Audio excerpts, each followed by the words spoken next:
Right, mbaniriza nnyo mwena ku mpewo zaffe za GTV.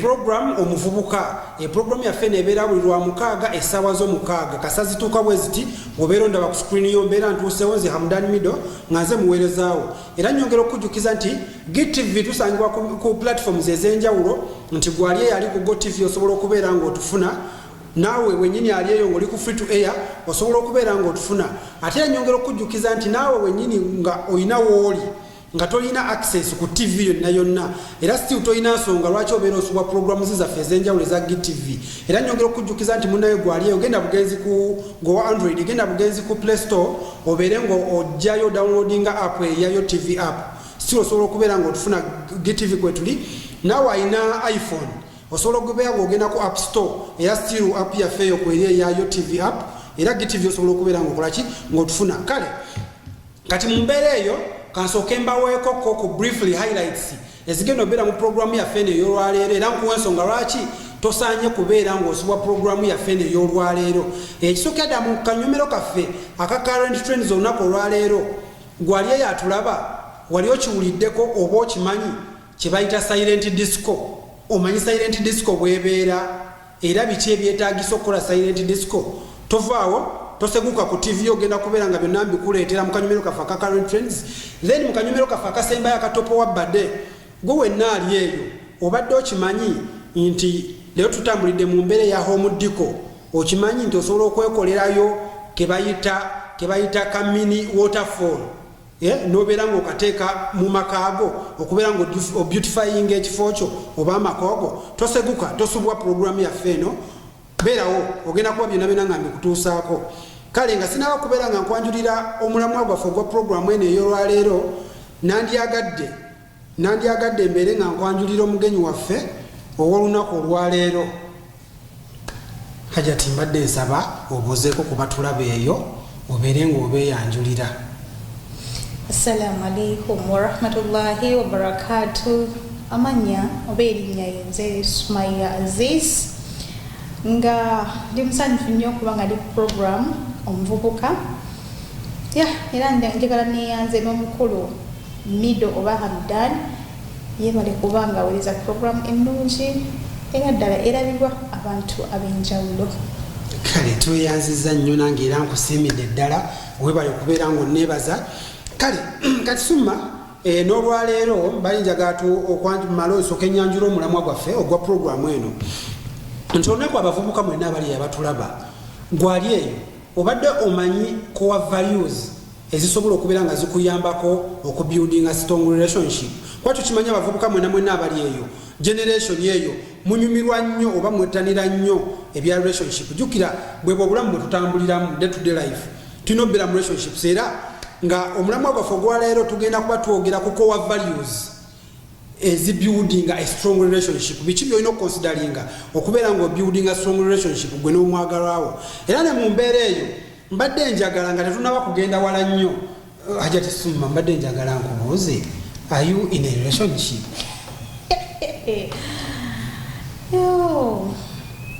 Kikyandibadde kibi. Yes, I am. Ekyo kirungi nnyo. Omwami ali atya? Mulungi nnyo kati sooka otubuulireko mbadde njagala omutumireko naye abeere ng'akola ki abeere ng'akwenyumirizaamu omwami wange personal issue ate personal issue saabala mutumira kunkola nedda personal issue we mutumiro ng'anaamutegeera ate naye nedda kirituuwe oyinza otugamba personal issue naye nga si bwe kiri naye nga just toyina omungu otya okudisclosinga my man is my man and my men are my men so my man is personal issue kale bwoba oganye I know he will be able to watch me and he will appreciate me but that is personal issue and I know mutima akimanyi badde ngenda mutumira naye his personal issue I do not want that human being ogamba kazi wange kati atandalasa no you're my personal person it is me mutima gwange okimanyi gukutumidde Because of it. Olina engeri gy'obibuzizabuzizaamu awo otidde disclosing omuntu olina bangi. No, you know these days you find yourself a reasonable person ng'otandika okumutijjisa ano ku mpewo. Here ku mpewo Smiles. Relationships, I can talk about that, but as my relationship with my man is my man. Njagala mbeere nga mami wange. Her man was her man. Tamu disclosing her. And she moved on with life. Here we are, kati. Charity begins at home. My mother never disclosed the husband, personal life, and her man. Naye obadde omanyi bwagenda okuwulira ng'omuyisiza kubewo omanyi how proud he could be. I know he will be proud where he is and he will say that is my guy. Second, that is my number to my dear, let me tell you. Could just leave my man. My man is my man. Yes, but relationships, we should enjoy it. I am not disclosing her, disclose. And now I know commenting why didn't she say it? No. Kibajja olyokulya nze munange kati kale gwetumira ku mukyala wo nze siba mutumira owanga bawange nze sigana era sitya kukyogera mbeera ku mpewo nenjogera mina relationship nina mutumira sisigamba ngenda mutumira lwakwa program katukyali naye maaso eyo ngenda kuba nenga mutumira I fear snatchers. Ate nange wendi I can still be snatched by another person. Kati we mutumira n'anyiga nga waliwo ali mukumpereza ka message wano. Ate kati yabimanya nti waliwo akusindikira aka message. Nanti my password is his password.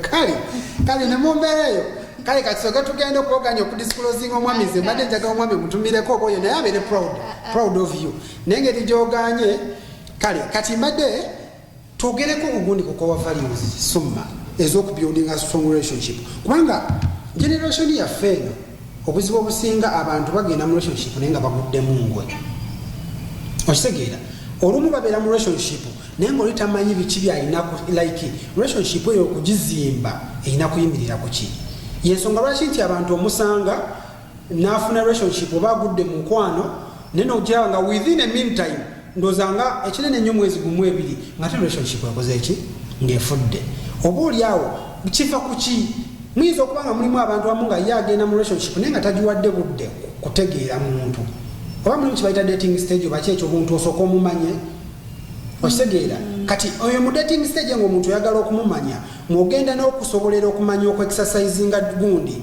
zino kowa values ez'okubuilding a strong relationship kati abantu abamu olu ajja mu relationship n'agigwamu bugwi n'apakuka oliawo omuntu olumu tamumanyi nadde ate bwetwogera ku relationships zino sigamba nti bino kubeera mu bintu boyfriend and girlfriend kubanga relationships ezo ezisinga mulimu ya boyfriend and girlfriend mulimu neya marriage kwa n'ebintu okulidinga to marriage basooka kubeera na mu relationship okitegeera kati mulimu abantu abamu abajja ne bagenda mu bufumo nga babipapidde naye nga zino core values zino ebintu balina okuteekako essira bino okubuilding a strong relationship eyo nga babibuuka okitegeera kati mbadde njagala olunaku olwaleero abavubuka abali eyo etudisikasingemukko biki omuntu oba omuvubuka yenna mu relationship byasobola okukonsidalinga okubeera nga ateekawo nga abuildinga relationship eyo okubeera nga at least erina omusingi kwesimbidde kubanga relationship yenayina webanga erina omusingi kwesinzidde si kyangu okumenyeka okusinzira ku relationship sizenda nti oli ayinza okugira oguddemu ngwe just a meantime ogenda okugira nti ate byagaana okitegeera naye nga mulimu bibasigiza kati ezimu kukowa values mulimu ekya trust tusooke twogere abavubuka abali eyo bannyonnyole ku kintu kya trust ko buli omu ekintu ekyo ekya trust wa mu luganda kyo ekyokwesigaŋŋana okwesigaŋŋana mulimu nobeera nga weesiga munne mbadde njagala tuweko brief insight ku trust relationships suubira buli muntu wawulya ekigambo relationship akifuna in different perspective. Before you intervene yourself into a relationship, how is the relationship at home with mother and the father? You know, we say children get traumatized. Wetukula fenga abaana okulidde mu society ya mami ne daddy nga tolabawo trust nga wojogedde between both of them. Mami ayinza okuba akutte daddy, maybe nga ayinayo omukyalo omulala, or maybe mom nga teyayinayo ki omusajja omulala. So twasoma nga batugamba charity begins at home.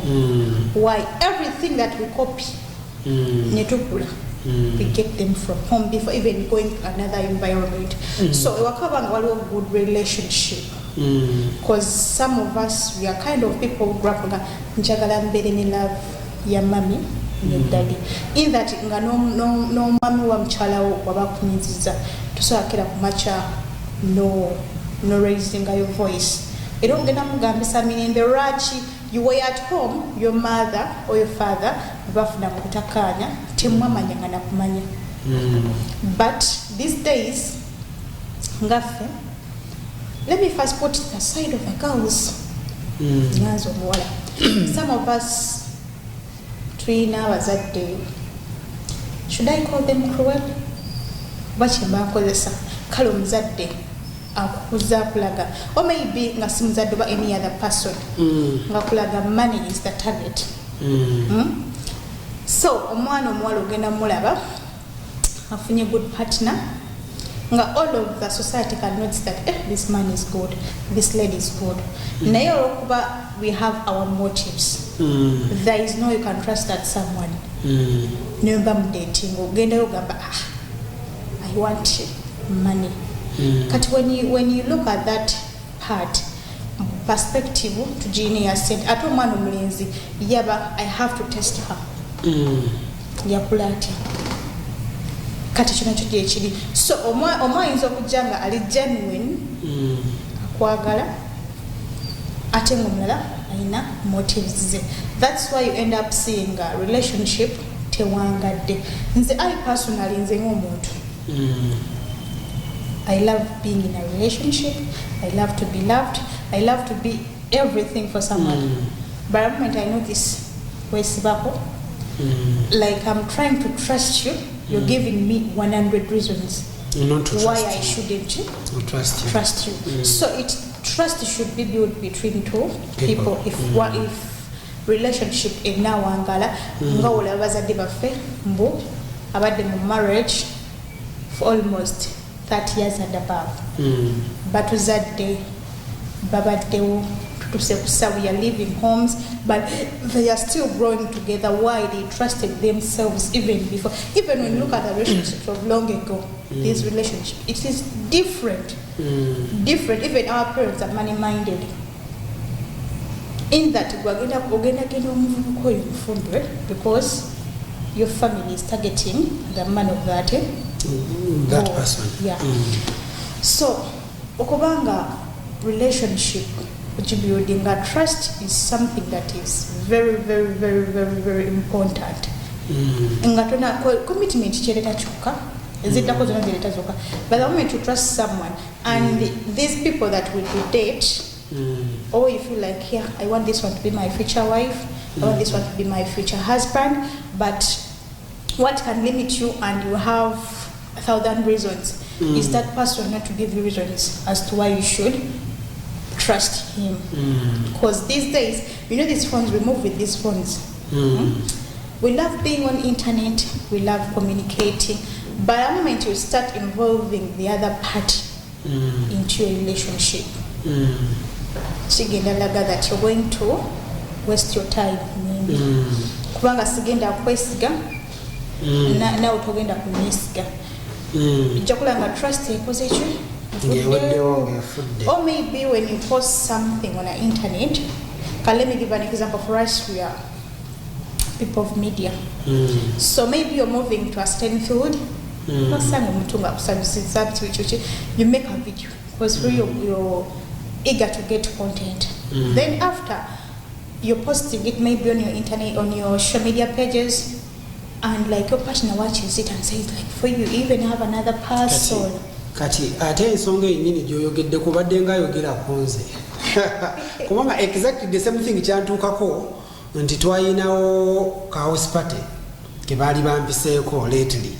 Kati mu kugenda ka house party ako twaliyo ndowooza nzenzeko omusajja yaliwo kati abawala bano abaaliwo balina vibe nga bona akyamuka n'okwata ka video ne kapostinga social media pages zange olutalo olwali awo opostinga atya kitegeeza naye by then akitegeera nti omuntu we didn't trust each other. That is right, because the moment when you trust your partners, I have like I can give an example to my mom.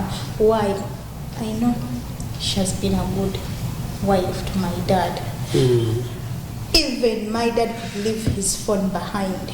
I swear to God. Why? Tampering within someone's territories. So stay in your lane, I stay in my lane. But there is that trusting. I swear to God, I grew up in a family that I can't. Because they tell us a phone is like why should I go ahead and I look for something that is going to make me cry the whole night? I cry. The moment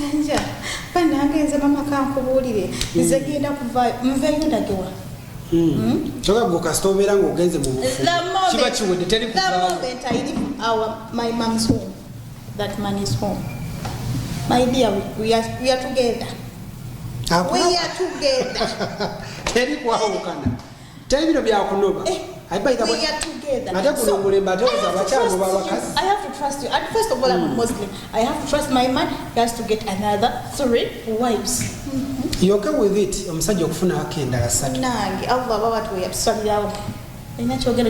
Even not even being a Muslim. When you look at ATR, men used to have 100. And women could cook and could even trust their husbands as much as possible. Who I am. So I have to trust my man that polygamy is there, relationship is there, but the moment I get married to you, and we are together like this, I eat your mahal.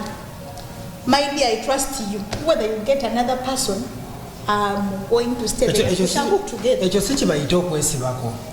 Not that what you want to say, so trust when you trust your man, you calculated every gamble. By the way, let me tell you, one time I was in a relationship. Yes, like 2 years back maybe. I had a boyfriend. But you know those people we call first love. I loved that man. Unexpected, no number, I know. My dear, we even reached an extent of breaking up. I'm done. Everything. And so I could believe the man. That's the thing. You know what's my me and trust issues, we are together. Why?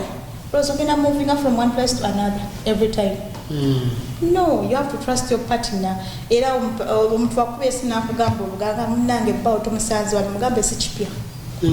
stop. It's not that easy. Like you trust issues. Almost especially when relationship when the love is too much.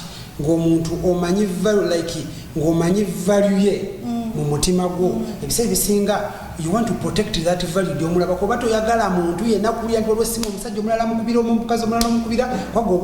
value.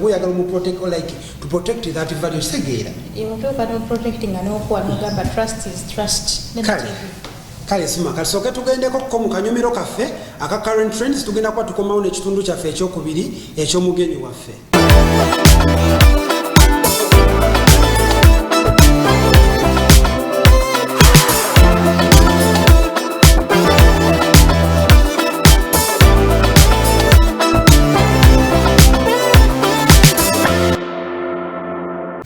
Alright, mbanyiriza nnyo mu kanyomero kaffe kana aka current trends. Era nga bwe nakusuubiza nga programu yaffe netandika tulunaku olwaleero nkuleetedde kye bayita silent disco.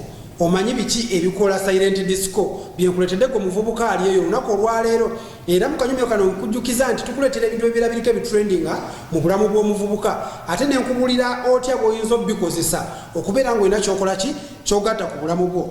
Kati olunaku olwaleero silent disco obimanyi ebyetaagisa okola silent disco oba gwe muvubuka ali eyo wali okiwuliddeko oba wali ogenzeko mu silent disco ka silent disco eno zibeera headphones zibeera nga headphones era nga bwoziraba ku screen yo zibeera headphones tina headphones ezo gwe wekka gwe abagiina gosobola okudictatinga type of music oba ekika kya music gweoyagala okola ki okubeera ng'owuliriza nti bw'obeera ne silent disc eyo nti mubeera abantu bangi nga muli mu club oba nga night club ng'eyo muba abantu bangi naye mubaamu ba DJ ab'enjawulo muyinza okubeera mu DJ 1 DJ 2 DJ 3 DJ 4 kati buli DJ aba alina music ogwe gwakola ki gwazannya kati mwababeera eno ku ground abali mu nguliko nga muli mu kunyumirwa omuziki kati gwe weeronderawo DJ ekigwokola ki gw'oyagala okuwuliriza oswitchingira no ku headphones ezo gwe n'obeera ng'okola ki ng'owuliriza gwe DJ gw'obeera oyagala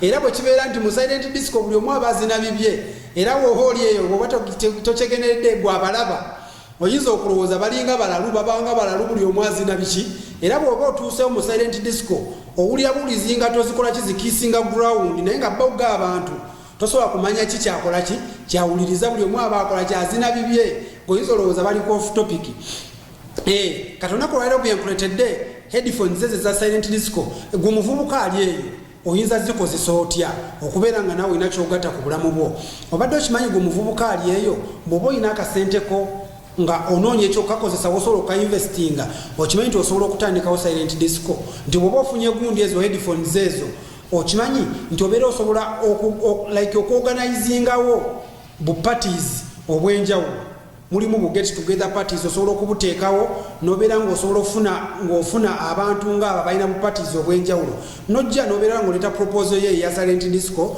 nti nakyo kinyumo nti teri muntu atayagala kunyumirwa bu parties ng'obwo nti endongo erina okukola ki okubeerawo ate si kya bulijjo nti buli wamu silent disco ebeerawo nawe omuvubuka ali eyo okimanyi nti osobola okuteekawo ng'osobola okuorganizinga bu silent disco mu masomero mu high schools nti abaana balina livers party ng'eyo oba waliwo high schools zibeera ne budanke babeera n'obudanke osobola okubeera ng'oteekawo silent disco ng'ezo abaana babeera nga bakola ki nga banyumirwa omuziki okitegeera banyumirwa omukiri ne mu clubs omuvubuka gwali eyo clubs we ziri osobola okugenda n'otwala proposal yo ku club yonna any club of your choice gwe noleeta proposal eyo ng'osobola okuleeta gundi ng'olina gadgets zeeze za silent disco n'obeera nemuterekawo nemutegekawo mu club eyo n'otandikawo kye bayita silent disco night si osobola okubeera nga omuvubuka ali eyo nti mu gadgets ezo oba ebyuma byobeera watandikawo mu project yeeyo era si osobola okubeera ng'okola ki ng'ofunamu 10 ate nga ofudde ne ku kyamasomero nti clubs zibeerawo engeri nyingi nnyo zosobola okubeera ng'okozesa gundi ezo silent disco okubeera ng'ofuna ki ng'ofuna 10 abantu bangi abatabimanyi bannakampala bokka be babimanyi ate nabo si bonna nti bakola ki nga babimanyi era emabegakaawo nabadde njogerako ne producer wange n'aŋŋamba naye nga naye tokola ki abadde tagiwulirangako oba oliasa tonyiigira producer wange tonyiiga kati kyegezaako kugamba gweno muvubuka ali eyo si bantu bonna mulimu abantu abagenda okukyettanira naddala abali ebweru w'ekibuga si kubayisaamu maaso naddala ng'ogenzeeko bano bannaffe ab'e Masaka tubamanyi bannaffe abava e Masaka si buli kintu nti babeera bakimanyi okitegeera tosobola okuorganizinga tours ng'ezo ng'okola silent disco ng'ezo n'obeera ng'ofuna 10 era bw'obeera oyagadde gadgets ng'ezo osobola okubeera ng'ozifuna kweziri katale osobola okubeera ng'ogenda ku online osobola okukola orders zo tulina gundi shopping sites ez'enjawulo osobola ozitumya online n'obeera ng'ozifuna wona wokola ki bw'obeera oli ne bw'obeera ogenze mu maduuka ag'ebyebivuga era sitiro osobola okubeera ng'okola ki ng'ofuna gundi gadgets ezikola silent disco mu programu yaffe eno tukuleetera obo current trends otambule n'omulembe otambule bino byemukuba bino ebyali bino ebyekikaali ebyedda nti simanyi twategese endongo wali eri mu kisenyi ebyo n'oleekanyiza banneiba nedda silent disco teetaga bintu bingi you just get a hall obanga main hall ng'eyo then nga goleeta gadgets zo ng'oziwa abaana nga batandika kuba muziki nga babojja omuziki by the way it's fun era nga bwekujuza ti programu yaffe eno tukuleetera ebintu ebibeera biriko ebitrendinga ate nga bigattako gwe omuvubuka n'enkubuulira n'otya bw'oyinza okukola ki okubeera ng'obikozesa n'ebigattako gwe omuvubuka akola ki ali eyatulaba kale ne mu mbeera eyo mbadde njagala ntuddeyo mbatwaleko mu kitundu kyaffe ekyokubiri eky'omugenyi waffe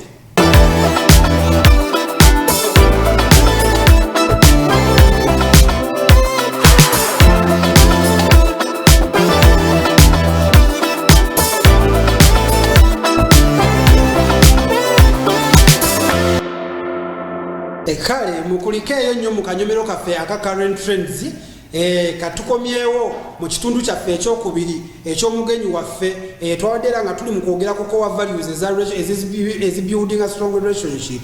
Mu mbeera eyo Summa mbadde njagala kubuuza naye olina omukwano? Njagala omukwano omukwano buli muntu nati omukwano kututambuliza obulamu omukwano kututambuliza obulamu tebisobola. Nze kati nkubulira ebigambo bino Summa ewatali mukwano ate nga nkikubulira out of experience. Kyova olaba nga mujja genda kati oyinza okubeera ku mulimu n'olaba nga boosi wammwe nga mulimu olunaku lwajja nga aboggola yeeronda ki olwongomanya wakati eri mukwano byatabuse okitegeera ng'omanya naye kankubulye Summa buli woonaalabanga boosi wo ng'azze ku mulimu ng'ali lively ali so happy ng'omanya eko omukwano gyeguli oba oliawo tayinza n'okuba nga yavuddeyo ku makya oba oliawo nga bamugjeemu okitegeera kati omuntu ajja kati obulamu bwebutambuliza era kati nze nkwenyi era tondabikira kuba na mukwano kati obulamu obutambuza otya nga tolina omukwano gwa buli omu naawe leka tonvumya tugende kale katugande nze simanyi bwe mubeerawo mwe abatali simanyi oba producer waffe oba ye omukwano agulina simanyi kale tugenderaawo kati mbadde njala twogerewo ku kintu kya communication.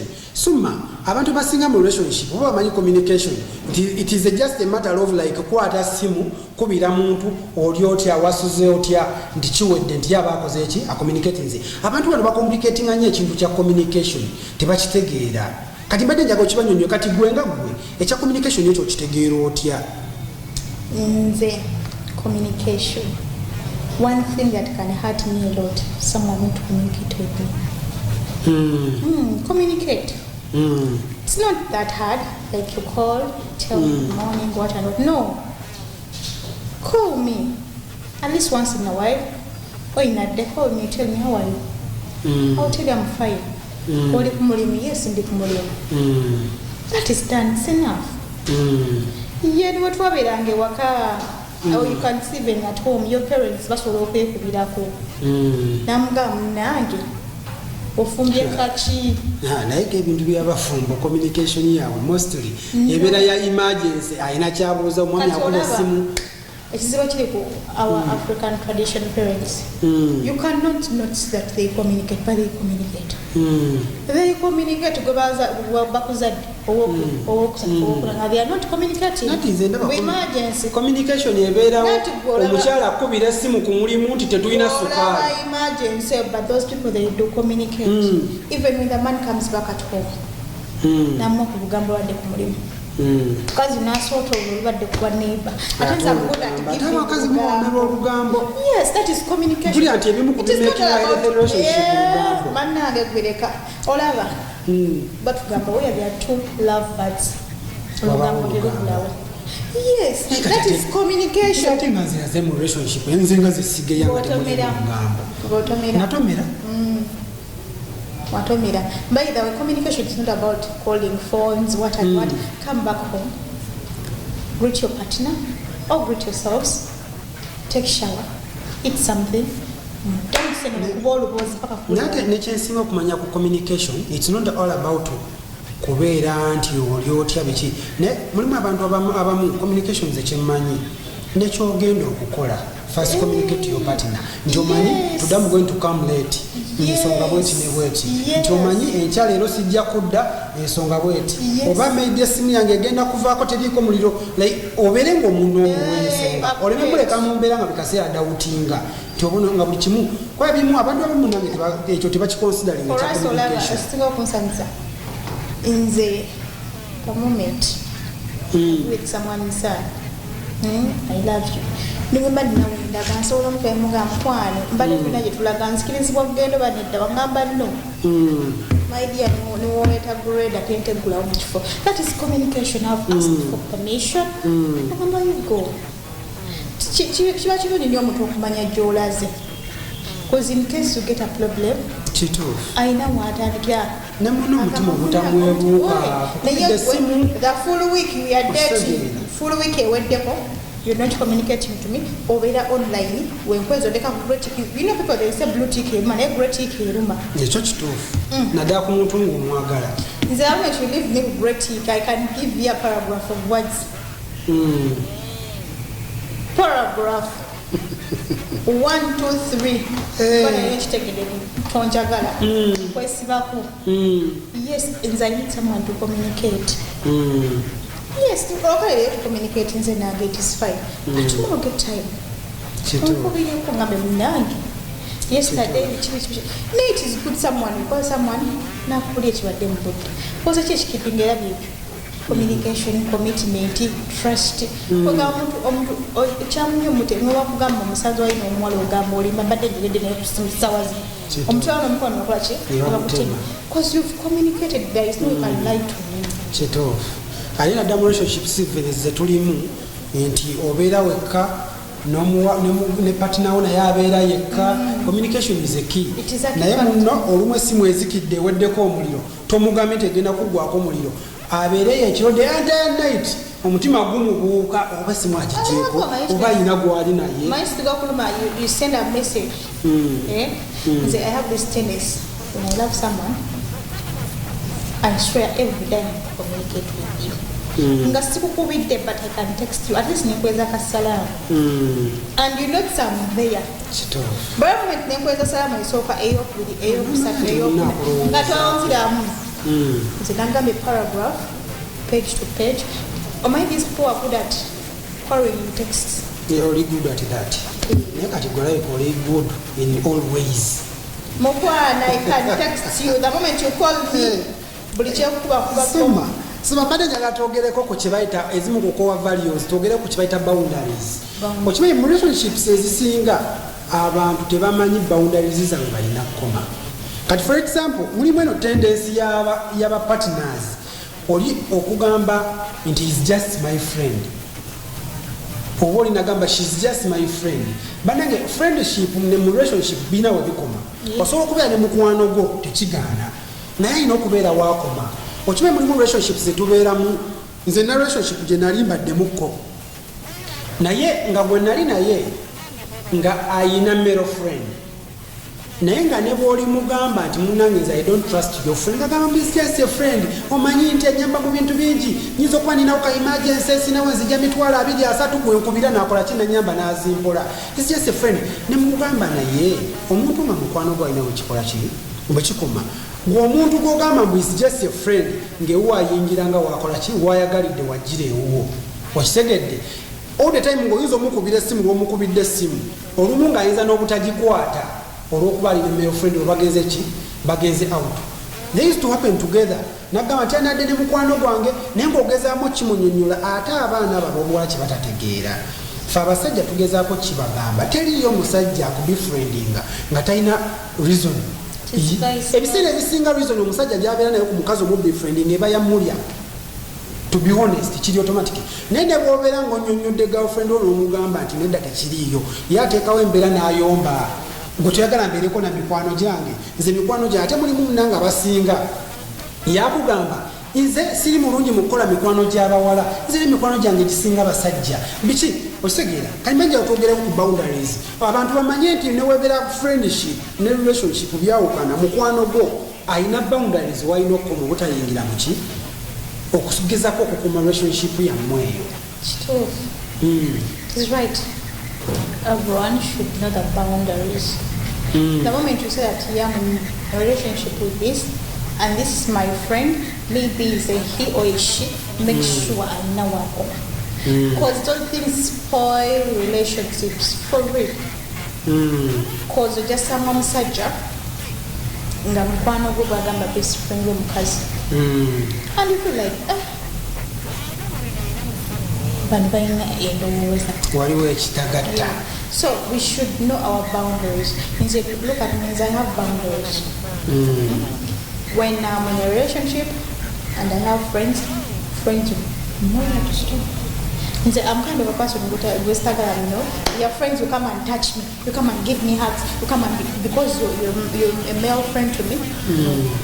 Yes, very salam, because I think omuntu gwe nina maybe you'll be phone with my boyfriend and omuntu gwe nina tekigenda muyisa bulungi kituufu and when me someone wants maybe my boyfriend or wants me about that person kwano take ali mu kablanketi anamba amwale wa boyfriend wange kimutakola ki kyagala so I make sure I know that do's and don'ts okubanga creating a boundary exactly abantu abasinga ate kyebatakola kyebatakola ng'omanyi okubeera ng'olina girlfriend naye nga obeera oli awo n'osanga nga mukwano gwe amugulidde obulabo is just a friend yangulidde akalaye yakampadde ng'omuntu tabeereko na mukwano gwe abantu abasinga abali ate ebyo byebisinga byebimu ku bintu ebisinga okuta relationship trust me omukazi yenna katugambe ffe abasajja newobeera ng'olina omuwala ng'olina girlfriend ng'omwagala nnyo era abali eyo abatulaba kasita abeera nga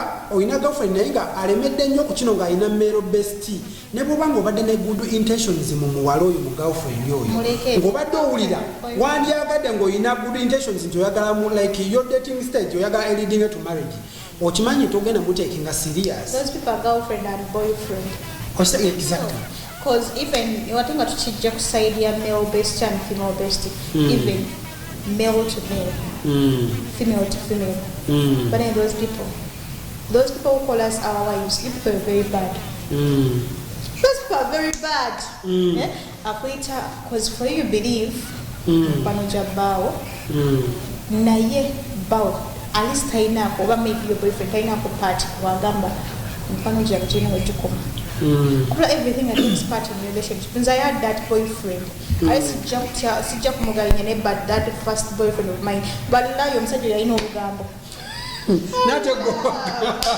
Nate go agambye nti abagalana olugambo lulina okubeerawo. No, olugambo luba wakati wa you between me and olugambo lwaffe. Naye yali alufulumya. The moment let me say you get something that disturbs you or maybe you get any wrangle. Again like spreading of almost the entire society manyi. Unango blago yakoze bwati. Zira mkati kwachi. Nakola bwati. But people for us, are there you people omuntu gwokola ekintu nasika it is not good. Naye boyfriend of mine now. So Allah akuwa mukazi anakusobola zira kujja nyima nenga mukwano. Is even those side you of the same sex. Mukwano era naye asobola okuba obstacle to that relationship. Natamanya boundaries. Aso kujja na sporting agafrenga kazi osimsini. Kituufu. Aso nokugamba nawe namulabyeko nomusini nga kituufu in fact teyamulabye nako nenga nnya kubawula even those people batugambanga abazadde baffe baseketerezi is it like that in Uganda abaseketerezi asobola okujja nayogerera mukazi wo oba your boyfriend or girlfriend ebigambo byonna ogenda wakana nga mutuufu watomanyi boundaries oba nga tomanyi girlfriend wo nga tewamutegeera bulungi you end up separating because tusobola kudda n'ogamba no this one is a friend ansi okungamba ekigambo nga tekiriyo and the moment you set boundaries even those friend of yours bajja mmanya buli tabyagala ebyo era as even my friends know that nze zivaako ku musajja zivaako tomupa lugambo lwesitategeera kale summa ne mu mbeera eyo olw'obufunda bw'obudde kubanga kowa values nyingi ziyambako ku building a strong relationship mulimu emotional maturity mulimu commitments mulimu like shared values okusharingako ne munno ne goals biki byolumbirira mu bulamu in a relationship make sure you're committed you trust you know boundaries you know someone is do's and don'ts that you're going to move on with life and tuwasiba ku muntu the moment you see that you're creating that trust in the gun please leave that person for your own health mental health is real and love can do that you can kill yourself osobola okweddalu nebakutwala nebitabika but ekikututteyo is love issue so please bagamba atakunyega tomunyega if that man doesn't text you don't text please we're texting her for 1 week gatakuddamu leave if it is a girl leave please men are many but they are saying there are few women are we many are so few we are very few though they are saying to get that right one is hard but your right one is there and everyone is created to have a partner so you have your own partner no matter the obstacles you're facing no matter the stones you get you will get that person you will get it. Kale summa kale n'olwensonga eyo mbadde nsaba summa osiibuleko ku bavubuka abali eyo abatulaba era obeereko n'entanda gy'obasibirira mu mbeera eya relationship. Amanzi kingendo bagamba dear viewers, let me call it dear viewers or our viewers, musigale mu love. Do not leave love. Because love and mental issues ojja kuba obwongo buli mentally open wadde ojja kutuuka nga if you're not careful oyinza okugweddayo naye nga anyways keep love at heart. Aye n'ekirala teweesiba ku mwana wa muntu ate atalina wano eno ku nsi ayinza okusanga Allah nakuteekedde ate asingawo. Just know everyone has to have a partner no matter what. Era bw'oyo waagaana vaawo gende walala. Those ladies who have children and say, I have children, I cannot leave that man. Leave that man. Muleke. Yewe mwe bamumanyi. So please, musigale mulamu naye atakuwabudde. Muleke. Please, love is all about commitment, trust, and time you give to your partner. You'll stop enjoying that relationship as much as possible. Okay, kale. Ne mu nsonga eyo mbadde njagala tugendeko mu kanyomero kaffe akatopo wa bade.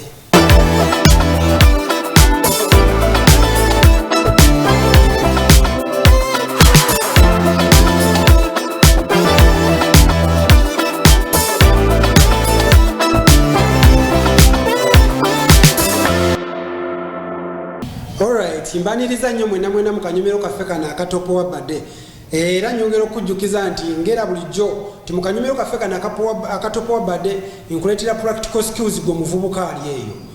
Obeereko n'ebintu ebyokuyiga obeeko nekyokoppa. Obadde okimanyi nti gwe muvubuka ali ali mu bya artwork. Okimanyi nti osobola okukola kye bayita mini waterfall garden valley. N'okakola akantu ako for home decor. Olunaku olwaleero tutambuliddeko mu home decor. Tosobola okukola akantu ako n'okadesigninga bulungi nnyo. N'okakola bulungi nnyo.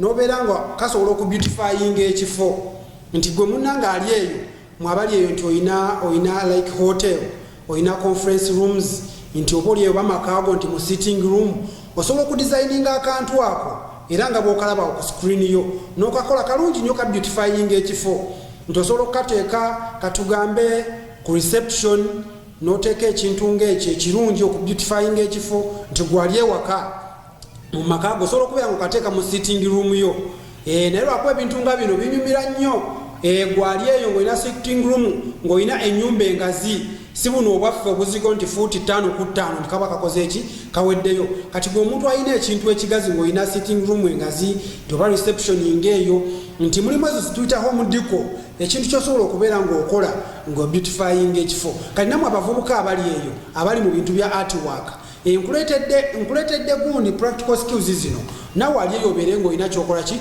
kyoyiga okimanyi nti osobola okubeera ng'okoppa ekintu ekyo n'engeri gye kikolebwamu n'obeerako akantu k'ozimba okimanyi nti obeera osobola okubeera nga nawe ofuna 10 osobola okubeera ng'ogaziya ku nnyingizayo oba ku nsawo yo oba olyawo nti osobola otandikawo akantu kako mu mpolampola osobola n'okateekawo nga side hustle n'okolanga akantu ako n'okola kazati ka mini waterfall ate nga si bingi enno tekyetagisa bintu bingi nnyo nti oba nti input nti kiri so expensive byogenda okolera nga bwekya ku screen yo ti bintu bitono nnyo tewetagisa bintu bingi osobola okuzimba akantu ngaako n'okadesigninga n'obaako wookateeka no beautifying ekifo ti bw'obanga otandise oka project kaako bifo bingi nnyo ebyenjawulo oba ebiri awo ebisanyukirwamu byosobola okubeera ng'oteekayo proposal yeeyo ne babeera nga babayinga idea yeeyo n'obeera ng'oba oliawo gwe muvubuka ali eyo osobola okubeera ng'ofuna 10 ng'ofuna 10 nga tubakubiza bulijjo ku programu yaffe eno muvubuka tibeera omuvubuka omujagujagu omuyiiya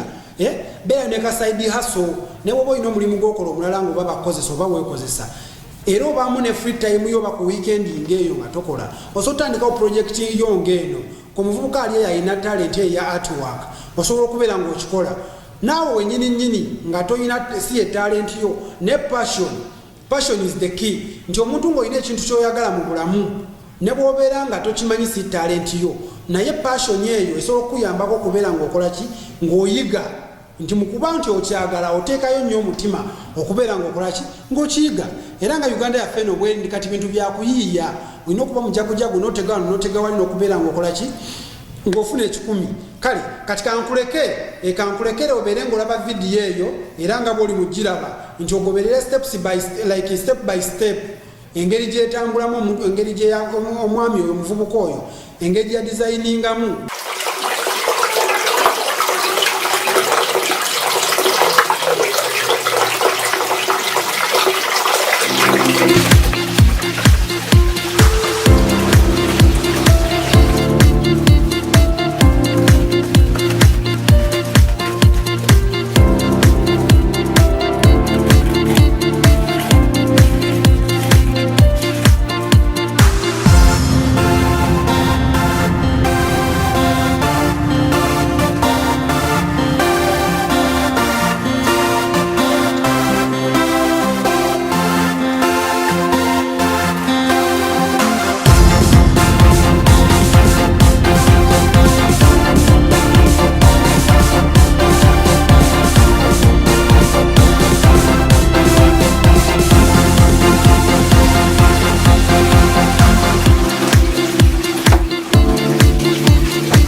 b'obudde mwena nyongera okubayozaayoza era mwebale nnyo abavubuka mwena n'abatali bavubuka mwena badde beekumidde ku mpewo zaffe eza GTV okuva pulogulaamu yaffe eno gye yakoze ki gye yatandikidde paka weetuuse essaawa zino era nyongera okujjukiza nti gwe munnanga ali eyo muvubuka wenna olina bizinensi yo wandyagadde okutumbula bizinensi yo ogikuba eri abantu ogimanyisa eri abantu jangu olange naffe ng'oli eyagala okulangira mu pulogulaamu yaffe eno muvubuka osobola okuba ku simu zange enamba zange weziri awo wansi osobola okubeera ng'onkubirako nobeera ng'osobola okujja ne tukuwa omukisa nobeera ng'olangira mu pulogulaamu yaffe eno muvubuka jjukira pulogulaamu yaffe eno youth empowerment program twagala okuyambako gwe muvubuka okubeera ng'okulaakulana kati kuba ku namba eyo ayagala okulanga naffe nja kuba nkuyambako obeere ng'olanga naffe obeere ng'oitumbula bizinensi yo mpozi nabo omuvubuka wenna ali eyo ng'olina ekirooto oba oyagala gulayo ka polotika ettaka naye toyina trusted like abantu botrustinga